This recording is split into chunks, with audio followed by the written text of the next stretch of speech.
বন্ধুরা, আমরা বর্তমানে বিভিন্ন ইউটিউব ভিডিও, ক্লিপস, রিলস এগুলো দেখে ভিটামিন ডি যে আমাদের শরীরে কতটা দরকার আমরা বুঝতে পেরেছি। আমরা এটাও বুঝতে পেরেছি যে ভিটামিন ডি আমাদের শরীরের বিভিন্ন কাজের সাথে সম্পর্কিত। আমাদের ইমিউনিটির সাথে যুক্ত, আমাদের শরীরের হাড়ের পোক্ত হওয়ার সাথে যুক্ত, ক্যালসিয়াম অ্যাবজর্পশন ইউটিলাইজেশনের সাথে যুক্ত। মেয়েদের ক্ষেত্রে পিসিওএস, পিসিওডির সাথেও একটা রিলেশন পাওয়া গেছে। ইমিউনিটি বুস্ট করতে সাহায্য করছে। তাই ভিটামিন ডি যতটা না ভিটামিন, তার থেকে যেন একটা হরমোন হিসাবে আমাদের শরীরে বেশি কাজ করে। এগুলো সব আমরা জেনেছি এবং এটাও জেনেছি যে ভিটামিন ডির সবচেয়ে ভালো উৎস হচ্ছে সূর্যালোক, ন্যাচারাল উৎস।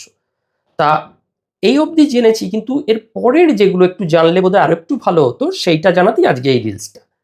প্রথম প্রশ্ন, সূর্যালোক থেকে কি ভিটামিন ডি ডাইরেক্ট আকাশ বাতাসের মধ্যে দিয়ে এসে আপনার শরীরে ঢুকে যাবে? বা কখন এই সূর্যালোকটা সবচেয়ে ভালো হবে?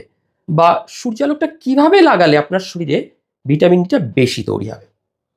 এই প্রশ্নের জবাবগুলো বা এই প্রশ্নের উত্তরগুলো খুঁজতে এই রিলটা। একটা কথা বলে রাখি বন্ধুরা, ভিটামিন ডি কিন্তু সূর্যের আলো থেকে আসে না।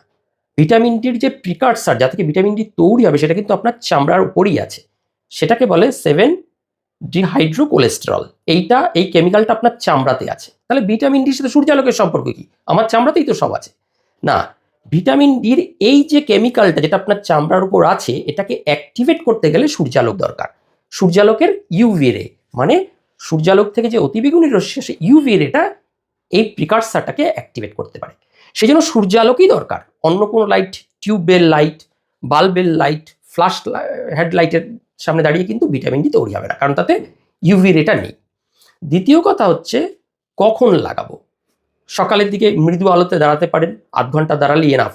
আপনি সারাদিন দাঁড়িয়ে থাকলেও কিন্তু বিশেষ কাজের কাজ কিছু হবে না।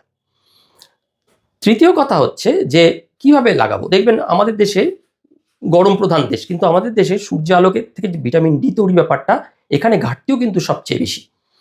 কারণ দেখবেন শীতকালে আমাদের দেশের চতুর্দিকে পলিউশন, কুয়াশা, এগুলোতে সূর্যরশ্মি ডিপ পেনিট্রেশন করতে পারে না। পৃথিবীর সারফেসে এই জোনগুলোতে ডিপ পেনিট্রেশন করতে পারছে না, বিশেষ করে বাতাসে ভাসমান অ্যারোজল বা অতিরিক্ত ধূলিকণা, পলিউশনের জন্য। আর আপনি শীতকালে হাত ঢাকা সোয়েটার পরছেন, জামা পরছেন, তাহলে আপনার এক্সপোজার পার্ট তো এইটুকুতে হবে না, আরও একটু বডি সারফেস বেশি লাগবে। আর তাহলে গরমকালে কি? গরমকালে দেখবেন এখন মেয়েরা পুরো স্কার্ফ বেঁধে, মুখ টুক বেঁধে, যেন এইটুকু শুধু বাকি রয়েছে, বাকিটা সবটা ঢাকা।